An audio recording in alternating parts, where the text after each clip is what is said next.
Deputado Gilmar Tato, prazer imenso revê-lo mais uma vez aqui. Eu acompanhei ontem alguns trechos ali da comissão, da audiência pública sobre o passe, ia chamar de passe livre, mas é a tarifa zero, que quase que coincide, né? Vamos pegar um pouco, então, essa fala, essa exortação, inclusive, do Jorge Folena, que é uma matéria que é importante para o Brasil, né? A tarifa zero. O brasileiro gasta muito com transporte, perde muito tempo, já é um transtorno geral. Como é que foi o conjunto do debate ontem e quais os caminhos que você está traçando aí na Câmara com relação a essa matéria? Gilmar Tato, bem-vindo, prazer recebê-lo. Prazer estar aqui. Então, Conde, primeiro que tem milhões de pessoas excluídas do sistema de transportes porque não tem recursos. Pessoas deixam de procurar emprego, deixam de ir numa consulta médica, visitar parentes, passear, namorar, ir numa atividade cultural em função da falta do recurso. E nós temos... então,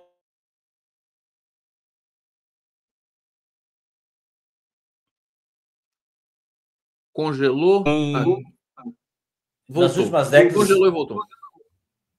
Caiu o número de passageiros em 45%. E os municípios não conseguem absorver esse recurso. Então, nós precisamos criar um sistema único de mobilidade, como tem um sistema único de saúde, que tem responsabilidade do governo federal, da União, dos estados e municípios.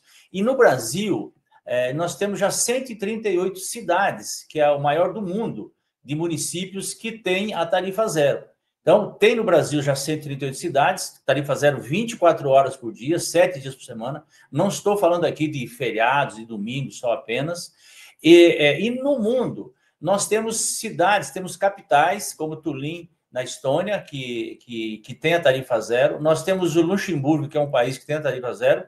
E nós temos a Belgrado, da Sérvia, que tem tarifa zero, que tem em torno de 1.400.000 habitantes. Então, portanto, é uma cidade grande. E aí nós temos vários, na Europa, várias cidades, na China, nos Estados Unidos. Então, é um tema que está quicando em vários pontos do Brasil. A tarifa zero, por que ela é importante do ponto de vista social, ela é importante do ponto de vista ambiental, porque é um problema que está colocado.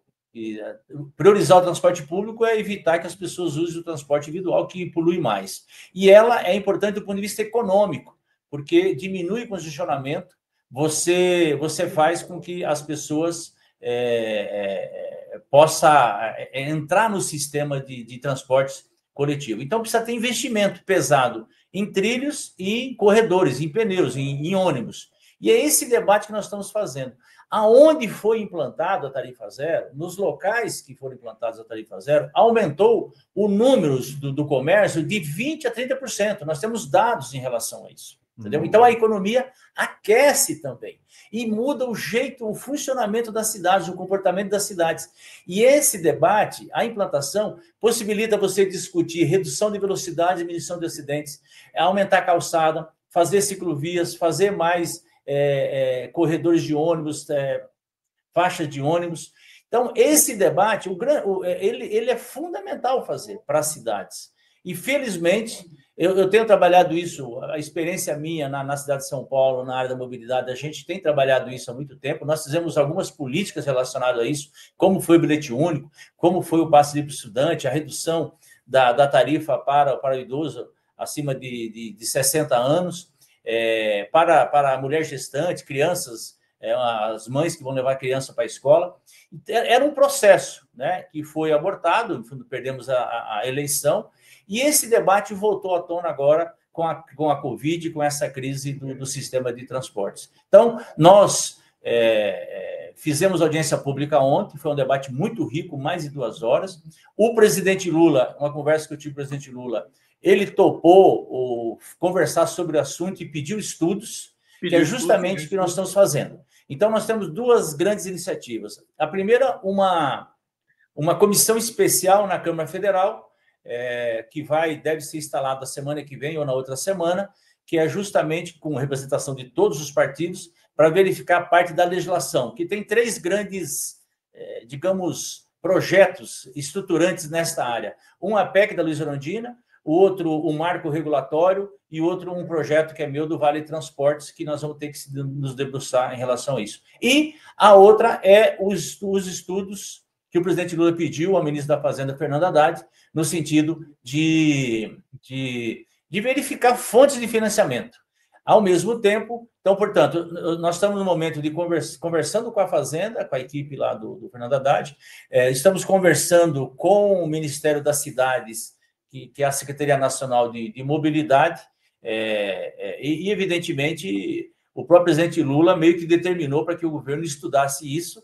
Ele gostaria que fosse implantado esse programa este ano, ou fosse lançado este ano. Então, nós estamos correndo contra o tempo, não sei se vai dar tempo, mas de minha parte, eu estou 24 horas fazendo... Você abraçou esse projeto, né, Tato? E eu sei que o presidente Lula também, ele está muito, enfim, empolgado com isso, né?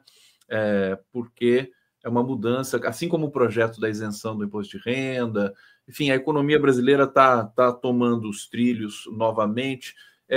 Eu quero tranquilizar aqui a comunidade que eu vou fazer aquela pergunta para o deputado. Fiquem tranquilos, viu? Eu vou fazer, mas a gente também tem que olhar para frente de vez em quando, né? Vamos, né? Não queremos cancelar as pessoas. Estão falando aqui, se você já quiser... Porque, deputado, você já respondeu, né? Essa questão do voto na PEC, da blindagem e tudo mais, até para esclarecer para a comunidade, por que... Vamos lá, fazendo um parêntese aqui, depois a gente volta na questão da isenção da tarifa zero. Explica para a comunidade por que saiu aquele voto e aquele, enfim, toda aquela tensão que houve. É importante que se diga, Conde, que eu não tenho processo, não sou parte, não sou beneficiado em relação a nada disso de blindagem. Então, não tem nada a ver comigo. Então, a decisão ali foi política naquele momento, que estava... os bolsonaristas tinham a maioria para aprovar a anistia.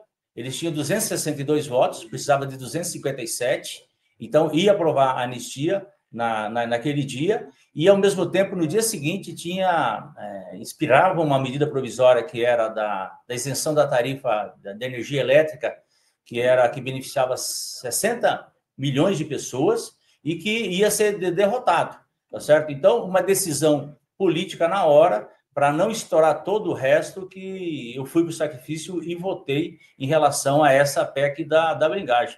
Eu diria hoje, quando eu me arrependo de ter votado, porque nós não temos maioria na Câmara Federal, nós temos deputados progressistas em torno de 130, 140, e lá, se blocar o Centrão com a extrema-direita, os bolsonaristas, eles nos derrotam dia e noite, entendeu? Então, foi um desgaste muito grande, paguei o preço.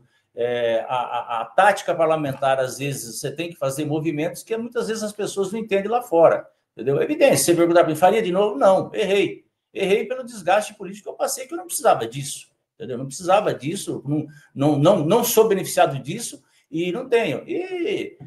Agora, eu tenho uma história desde os 15 anos do PT, desde o início, eu também não preciso ficar me torturando e me flagelando em função disso. A gente vota, toma as decisões e assume as responsabilidades. Então, o voto está lá, não vou também ficar me flagelando em relação a isso, mas dizer que eu tenho compromisso com o povo e é por isso que eu milito na política e estou no PT desde o início. Perfeitamente. A biografia do Gilmar Tato aqui, realmente, né, a militância, o pessoal que está aqui no bate-papo, querendo ainda saber o porquê daquele voto, está aqui. O Gilmar já explicou, foi um erro. A gente erra, né, deputado? Não tem como. Claro. Né? A vida, nós somos humanos. Vamos seguir na pauta da tarifa zero. Eu queria saber o seguinte, já tem um desenho, você falou de experiências ao redor do mundo, como é que seria isso? Seria para o Brasil, para os 5.600 e tantos municípios que o Brasil tem? Ou seria para as capitais? Como é que esse desenho encaixa na sua cabeça nesse momento, Gilmar Tato? Você entende a minha questão? Então, vamos lá. De quem ficou quase 8 anos como secretário de Transporte, Mobilidade e Trânsito na cidade de São Paulo e presidiu as 2 empresas grandes, uma cidade de 12 milhões de habitantes. Quem estudou na universidade essa questão, tá certo? e que milita isso há muito tempo. É evidente que um projeto como esse, o modelo, ele tem que, ao meu ver, tem que ser muito parecido com o Sistema Único de Saúde. Você tem que ter essas responsabilidades que eu falei, mas também porque tem que ter amarrações jurídicas e compromissos. E a implantação da tarifa zero vai permitir que você padronize, inclusive, um modelo de gestão de contratos nos municípios, que hoje é um caos. Cada município faz um jeito, ou através de concessão, ou prestação de serviço, ou permissão, e também do ponto de vista da remuneração, do pagamento dessas empresas quando não é estatal. Então, você vai criar um padrão que faz com que... Porque no SUS você sabe exatamente quanto custa uma equipe para operar um paciente. Então, a mesma coisa vai acontecer. Então, tem que mudar os contratos. Por exemplo, todos nós sabemos que quando você implanta o transporte gratuito, aumenta o número de usuários no sistema. Então, o contrato do poder público com os empresários de ônibus não pode ser através do passageiro, através das pessoas que entram no ônibus e saem. Tem que ser por quilômetro rodado. O que nós estamos discutindo é uma bolsa para ajudar, a tarifa zero para ajudar o usuário, não é uma bolsa empresário. Então, a primeira coisa, nós temos que estancar isso, mudança de contrato. Outra coisa, tem que depositar num fundo municipal para que esses recursos eles sirvam exatamente para subsidiar o usuário, aqueles que entram no sistema de transporte. Não é para infraestrutura. Não é para infraestrutura. E como a gente fala que é um programa, este programa, você não é que significa que você vira a chave e já começa a implantar de um dia para o outro. As cidades vão aderindo e vão se adaptando, se moldando conforme as exigências que precisam ser feitas em relação ao contrato, em relação ao quilômetro rodado. O percentual, por exemplo, de quanto que o governo federal vai pôr? 50%? É 40%? É 60%? O governo do estado não vai entrar, sendo que tem também metrô, no caso de São Paulo, metrô e trilhos, CPTM. Então, é exatamente isso que nós estamos conversando. Parece complexo, não, mas não é. E quando você fala que tem mais de 5 mil municípios, é verdade, mas tem município, Conde, que tem um ônibus, 3 ônibus, 5 ônibus, é muito fácil. Uhum. Entendeu? Tem município que não tem nenhum transporte público. Tem município que as pessoas usam o transporte escolar, que o Ministério Público não deixa, porque o transporte escolar é só para criança, não pode entrar adulto, mas as pessoas acabam usando porque não tem o transporte regular. Então, tudo isso é um programa, tem que ser feito, não pode ser feito de uma hora para outra, mas depois que você dá a largada e começa, como tem um clamor social muito forte e é real, que tem milhões de pessoas que não estão usando, é evidente que vai ter uma pressão política por parte das pessoas para os municípios aderirem e fazer logo a sua tarifa zero no município. O programa, nós estávamos falando com o Jorge ali, o programa não é redução de tarifa. O programa é tarifa zero para todos os usuários. Por que isso? Porque quando a gente fala tarifa zero, ônibus gratuito, na verdade, alguém paga a conta, não existe almoço grátis. Claro. Então, o problema é que quem pega o ônibus, quem pega o metrô e o trem, paga 2 vezes. Ele paga quando paga os seus impostos, quando tem subsídio da prefeitura, ele está pagando. E ele, quando entra no ônibus, ele paga 2 vezes, portanto. Quer dizer, ele está causando benefício para a cidade, não poluindo, não usando espaço maior que ele mesmo, não causando congestionamento, e ele é penalizado por isso.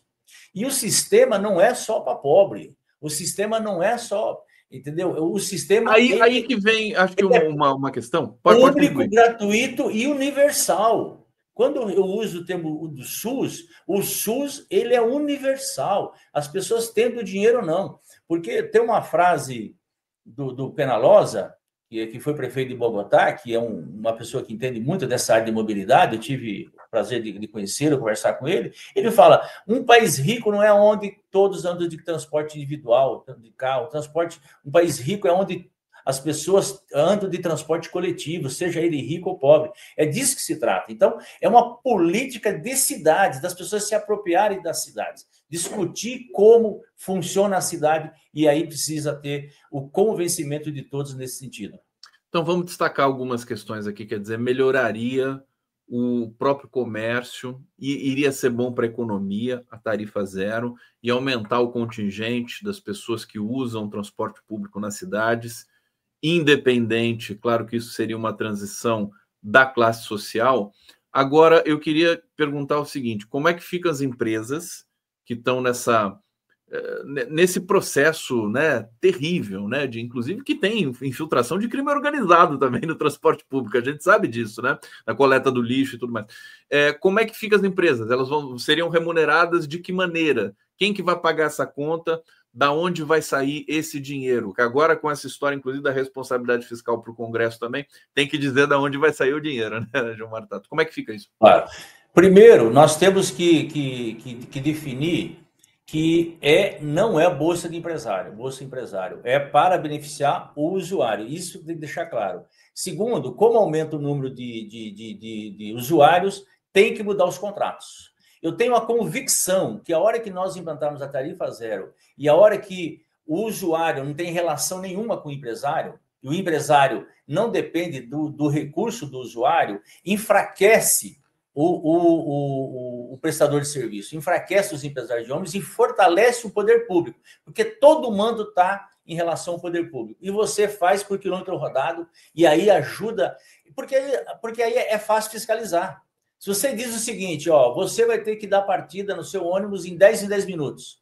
Você vai ter que estar agora os aplicativos permitem isso, em tal horário, naquela parada de ônibus. Se ele não cumprir, você tem como penalizá-lo e não pagar o carro. Hoje você não tem isso, entendeu? Então, precisa mudar os contratos em relação a essa. Em relação à lei de responsabilidade fiscal, nós temos uma lei, tem um arcabouço, isso vai ser cumprido. Nós não vamos ficar criando novos impostos. Nós temos que... A equipe do Haddad ela é muito criativa nesse sentido. Ela tem esse compromisso do presidente Lula, do governo do presidente Lula, de não aumentar os impostos. Agora, nós temos fontes de financiamento que é possível você ter sem precisar aumentar impostos. Eu falei do Vale Transportes. Só o mecanismo de mudar a maneira do funcionamento do Vale Transportes, que é você municipalizá-lo e o empresário ele depositar num fundo, só aí é um recurso fantástico que ajuda para fechar a conta. Os fundos do clima, está começando a ter muito dinheiro em função disso. Então, você fazer a transição energética, os ônibus a diesel para ônibus elétrico e outros, enfim, outros tipos de combustível não poluente, só essa brincadeira tem dinheiro. E o fato de você fazer essa transição, Conde, um ônibus de combustível, ele gasta R$25 mil por mês de óleo diesel. Se ele é um ônibus elétrico, ele gasta 5 mil. Nós estamos economizando um quarto, entendeu? Só nessa transição, nessa brincadeira. E está diminuindo cada vez mais o valor do ônibus elétrico para o ônibus a diesel. Você pode pegar, se você está falando, por exemplo, da transição energética, você pode usar recursos que têm a ver também com essa questão da energia, fundo amazônico. Quer dizer, sem falar de emenda parlamentar, você pode usar o recurso de multas, recurso do estacionamento do Zona Azul, do rotativo, empreendimentos imobiliários que causam impacto do ponto de vista da mobilidade no entorno, você pode usar esse recurso para pôr nesse fundo. Então, você tem assim, digamos, sugestões, vamos falar isso, para poder fazer com que a conta feche nesse sentido. É exatamente nisso que as equipes do governo estão se debruçando e vai achar uma alternativa de tal maneira que não vai precisar aumentar os impostos, até porque a reforma tributária que nós fizemos, todos falam que vai aumentar em 12% a nossa economia em função só dessa desburocratização que está começando a ser implantada no Brasil. Então, duas perguntas agora conectadas. A tarifa zero seria via Congresso? Teria de ser aprovada via Congresso, PEC, PL? Como é que seria isso, esse formato? E se tem lobby contra a tarifa zero? Sempre tem, né, deputado? É o que não falta, né? Assim, essa comissão especial que nós vamos instalar, eu devo tudo indica que eu vou ser o relator dessa comissão especial. Precisamos combinar com nossos pares lá, mas a gente está conversando bastante, e vai justamente se debruçar sobre isso. Eu tenho a convicção de que não precisa de PEC. Não precisa de PEC, porque já na reforma tributária já foi colocado isso. O dinheiro da CID pode ser usado também, né, para puxar o recurso. Se você pode colocar na LDO uma rubrica, que é isso que a gente está pensando, Lei de Diretriz Orçamentária, já para garantir que tenha que o governo federal possa subsidiar a tarifa nos municípios. Então, eu acho que pode ser um projeto de lei, pode ser uma medida provisória que pode resolver essa parada, e, paralelamente, você vai criando uma espinha dorsal de um sistema perene, definitivo, para que não haja insegurança, digamos, porque uma coisa é nosso governo, o governo Lula, tal, outra coisa é se tem mudanças, alguém tentar acabar com isso. Não, nós temos que ter depois uma lei definitiva, que talvez a medida provisória ela seja o suficiente, como foi o Bolsa Família, né? O Bolsa Família ninguém tira mais. Não Sim. Tira porque, primeiro, tem um desgaste, um problema social forte, né? Que o Brasil saiu do mapa da fome, felizmente. Então, tem um problema social forte, mas também tem um desgaste político forte. Mas, mesmo assim, você precisa ter uma lei para que ninguém mexa, e, de preferência, uma coisa mais segura, e que você ter lá na frente, ter na Constituição, para que aí não ter dúvida nenhuma de que isso é um sistema que veio para ficar, como a LOAS, como a questão da distribuição de recursos da educação, como o recurso também na área da saúde. Essa é a ideia, mas nós não, como esse debate ele não está totalmente pronto e tem que fazer um debate de forma democrática na sociedade brasileira, então vamos implantar a tarifa zero, vamos fazer um programa. Quando eu falo um programa, o ProUni foi um programa. Sim. Que garantiu acesso à universidade.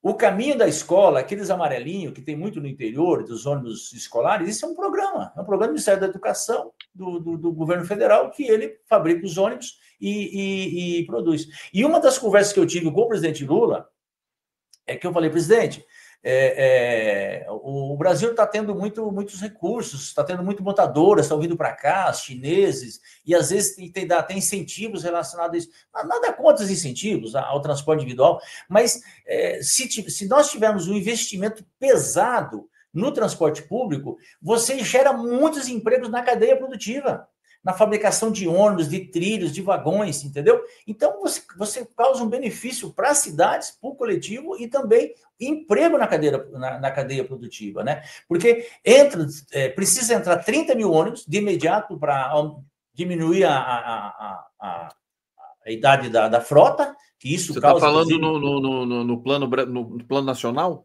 30 mil? 30 mil. De imediato, o Brasil já poderia fabricar 30 mil, isso é uma necessidade para diminuir a idade da frota que está velha, e quanto mais velha, tem um problema de segurança, né? Porque o ônibus velho tem um problema maior de segurança. E precisa entrar no sistema 10 mil ônibus todos os anos. Então, você imagina a quantidade de emprego que significa isso. Então, quando você fala tarifa zero, não é um problema se dar acesso à pessoa e andar de graça. Tem que ter uma política macro por trás. Tem muita coisa envolvida. Muita coisa envolvida, que o BNDES está se envolvendo, discutindo como é que resolver esse problema da mobilidade. O que está aprovado é o seguinte: fazer pontes, viadutos, ampliar vias, não resolve o problema da mobilidade. É uma outra coisa, investimento em transporte público, melhorar a segurança, melhorar a qualidade, e para que as pessoas possam realmente ter acesso às cidades. E isso tudo diminuir os custos. Diminuir os custos. Por que a China tem essa vantagem do ponto de vista econômico, de disputa para valer? Me pergunta quantos quilômetros de ferrovia, de rodovia, entendeu? O investimento que ela fez no transporte coletivo e no transporte de cargas, principalmente sobre trilhos, trem de alta velocidade, mas também nas cidades, então ela disputa o mundo. Nós podemos disputar também essa questão na indústria coletiva, do transporte coletivo, que eu acho que também esse debate nós temos que fazer, e o BNDES tem que estar envolvido. O Ministério da Indústria e Comércio, o presidente Lula ligou para o vice-presidente Alckmin, que é o responsável por essa área também, para estudar essa questão.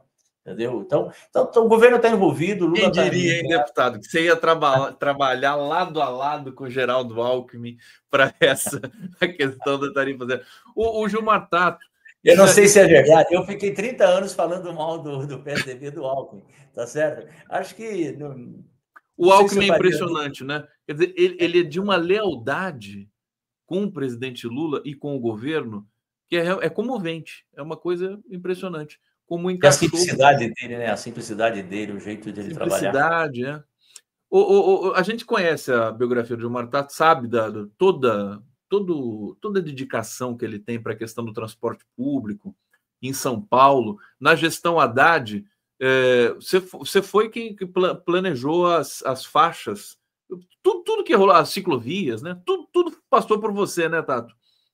Ciclovias, o plano cicloviário, o plano das faixas exclusivas de ônibus, e tanto no governo da Marta como do Haddad. A implantação do bilhete único, a redução de velocidades, que nós diminuímos naquela época 35% Sim. o número de mortes e acidentes na cidade de São Paulo, as faixas de pedestre transversais. Nós temos várias iniciativas na área de mobilidade que fizemos, tanto no governo da Marta como do Haddad. O Haddad é mais recente, então fica mais presente, né, na vida das pessoas. A Paulista aberta. Sim. Né, a ciclovia na Paulista. Se consagrou, né? Então, veja, tudo isso foi muito difícil. Eu recebia muitas críticas, né, a redução de velocidade, as faixas de ônibus. Pra você ter uma ideia, essa coisa de corredor de ônibus, antigamente você tinha que pagar a compensação ambiental. Na época da Marta, nós tínhamos que pagar a compensação ambiental para fazer um corredor de ônibus. Olha como o mundo mudou aqui, felizmente, né? Agora é o contrário. Se você faz um corredor de ônibus, você recebe uma compensação ambiental. Então, o mundo está mudando. Tinha manifestação na Rebouças, quando nós fizemos o corredor da Rebouças. Para abrir a Paulista aos domingos para pedestre e fazer a ciclovia na Paulista, tive que fazer audiência pública debaixo do MASP. O Ministério Público entrou contra. Então, foi uma confusão. A reduzir a velocidade na cidade de São Paulo foi crítica demais, inclusive do setor da esquerda, viu? É doído demais. Mas a gente conseguiu. Então, tudo isso, Conde. Isso que é governar, né, Gilmar Tato? É esse que é o compromisso. Posso fazer uma propaganda? Opa! Eu peguei toda essa experiência como deputado federal, como secretário da cidade de São Paulo, e também estudei na universidade, lá na USP, sobre a mobilidade, e acabei fazendo um livrinho. Entendeu? Opa! Olha só! Tarifa zero. Isso aí é seu. Embarque nessa ideia. Eu vou lançar no final do mês, lá no Armazém do Campo, na livraria lá do Armazém do Campo. E você está convidado, viu, Conde? Convidado para ir. Tato, que bonito. Você sabe que na minha pesquisa sobre o nosso encontro aqui de hoje, eu vi várias vezes essa capa, né? Ali, Tarifa Zero, o livro. Acabei não tendo a curiosidade de ver, mas é o livro do Gilmar Tato, que maravilha. Vamos. O que tem nesse livro, Gilmar? Tudo que você está falando aqui para a gente, o que mais? Ele tem isso um pouco do que eu falei aqui, e eu procuro. Você sabe que falar tarifa zero, depois que o presidente Lula falou que pediu estudos, a minha vida facilitou muito, né? Porque aí fica tudo mais fácil. O Lula pediu estudos para você. Foi uma conversa que eu tive. Foi uma conversa que eu tive com o presidente Lula no avião dele, vindo de Sorocaba para Brasília, foi 1h e pouco, e nós ficamos conversando sobre isso, só eu e ele. Tava o Stucker, tava o Laércio, outra pessoa que trabalha com ele, o jornalista, e nós ficamos conversando sobre isso, e eu conversando com o presidente Lula sobre esse tema. E o presidente falou uma frase que eu acho que ele não vai ficar bravo comigo, porque eu já falei em outros lugares, Ele falou: Tato, eu confesso que eu sempre falo que a gente pensa onde o pé pisa. E eu confesso que faz muito tempo que eu não ando em transporte público, entendeu? E que eu não tinha pensado nisso. Eu confesso que eu nunca tinha pensado nisso, essa questão do que significa o acesso ao transporte. E foi a partir daí que ele falou: vou ligar, vou pedir para o ministro Fernando Haddad para fazer estudos. E realmente aconteceu. No mesmo dia, ele ligou para o Fernando Haddad, ligou para a Gleisi, ligou para o Alckmin. Na semana seguinte, não sei se você lembra, ele falou na reunião ministerial de que ele conversou comigo, que uma longa conversa, e que pediu para o Haddad fazer estudos. Então, mas antes disso, a gente já estava trabalhando, teve a própria Luiz Você Erundina. plantou a sementinha, e aí ele pediu, inclusive, para o Haddad, certamente em colaboração contigo, porque conhece esse tema apareceu no governo da Erundina, lá quando a Erundina foi prefeita. Então, eu pego tudo isso e eu tento discutir também fontes de financiamentos, né? Então, eu pego a minha experiência prática, a minha experiência na universidade, fui estudar e discuto uma parte da legislação e também como implantar. Eu tento desmistificar que não é uma coisa difícil, impossível, entendeu? Eu tento dizer o seguinte, até a experiência prática, que todo mundo achava que não dava para fazer aquelas faixas de ônibus, a ciclovia não dava para fazer, redução de cidade não dava para fazer, fazer o bilhete único não dava, todo mundo achava que não dava para fazer, e a gente fez, entendeu? Então, eu procuro desmistificar essa ideia de que é uma coisa absurda, difícil, que não vai acontecer. E aí eu fui estudar, e esse estudo eu fui para fora.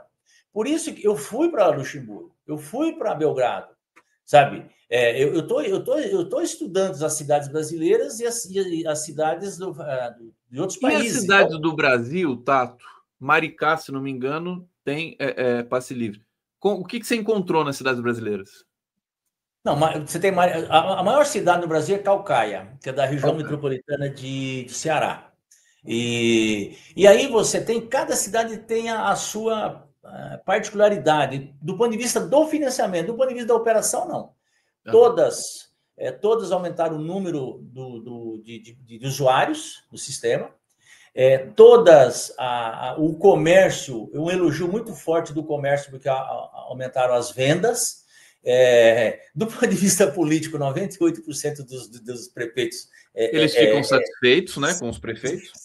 Reelegeram os prefeitos, e isso locais aonde é 100%. Aí você tem cidades, né, que aí você tem sábado, domingo, feriados, você tem para estudante, você tem para o desempregado, você tem vários modelos que não ia totalmente, entendeu? Então, essas experiências melhorou a questão ambiental, diminuiu os acidentes, diminuiu o congestionamento, aumentou o acesso, por ponto de vista social, ninguém fala contra. Do ponto de vista político, é uma coisa legal. Todo mundo quer, os prefeitos, vereadores e deputados cada vez mais. Então, por isso que a grande dificuldade dos prefeitos é o financiamento. Tem prefeitos que politicamente quer fazer, concordam em fazer, só que fala o seguinte, a minha cidade não aguenta, eu consigo bancar 30%. Mas daí o governo federal vai lá. Por isso que precisa do governo federal. Por isso que precisa do governo dos estaduais, entendeu? Então, é por isso que o Lula entrando, montando esse programa, colocando no programa de governo dele, e já tem cidades preparadas, tem capitais, cidades grandes, que falam assim, eu quero ser o primeiro, Olha, entendeu? O pessoal, gente, imagina que maravilha. Eu quero falar de São Paulo, hein, para a gente fechar aqui. O nome do busão, né? A gente chama de busão, vai chamar de Lulão, né? Vamos pegar o Lulão agora ali. O Tatão também em São Paulo. Pode ser lá na Tatolândia, né, Tato? Tatão. Tato, mas imagina que maravilha, gente, você ir para São Paulo, sabe? Ou já estar em São Paulo, evidentemente, pegar o ônibus, não ter que pagar, sabe?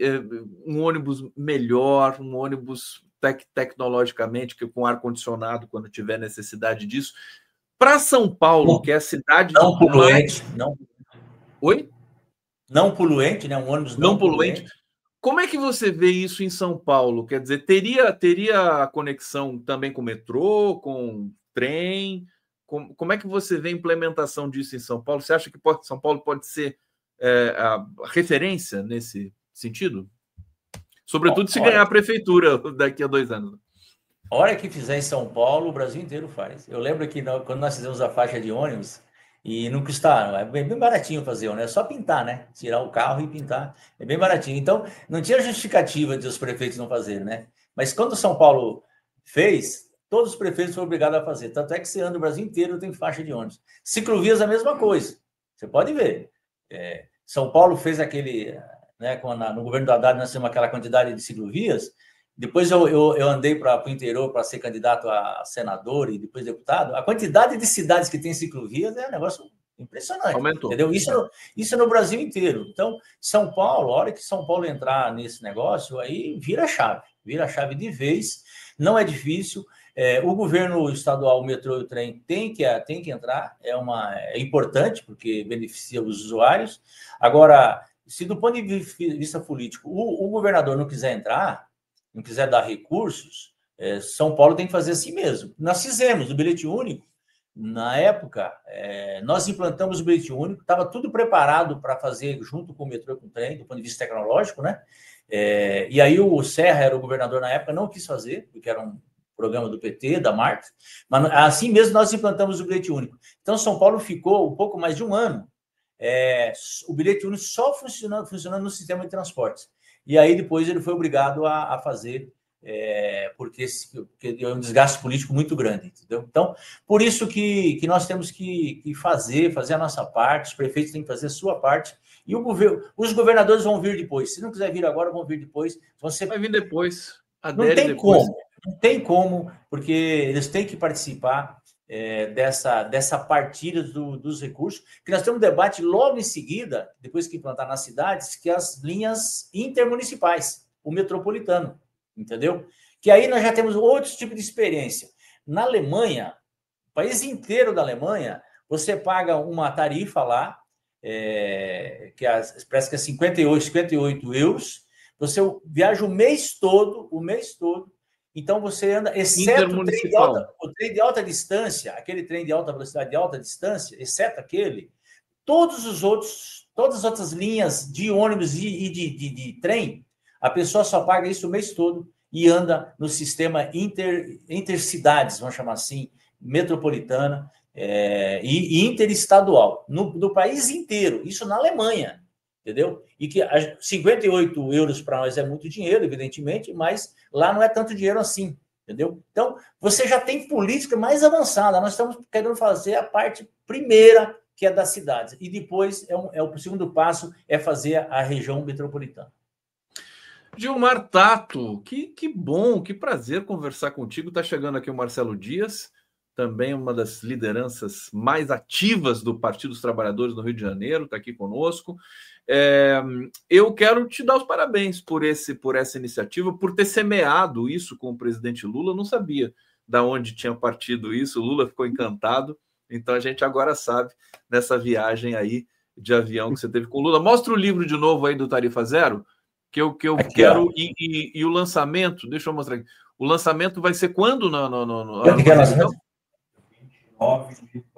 29 de novembro, 11 horas da manhã, lá no Armazém do Campo, livraria, qual é o nome da livraria? Expressão Popular. Livraria Expressão Popular, e vocês estão todos convidados, o Marcelo Dias também, vamos fazer no Rio de Janeiro, viu, Marcelo? O lançamento do livro lá.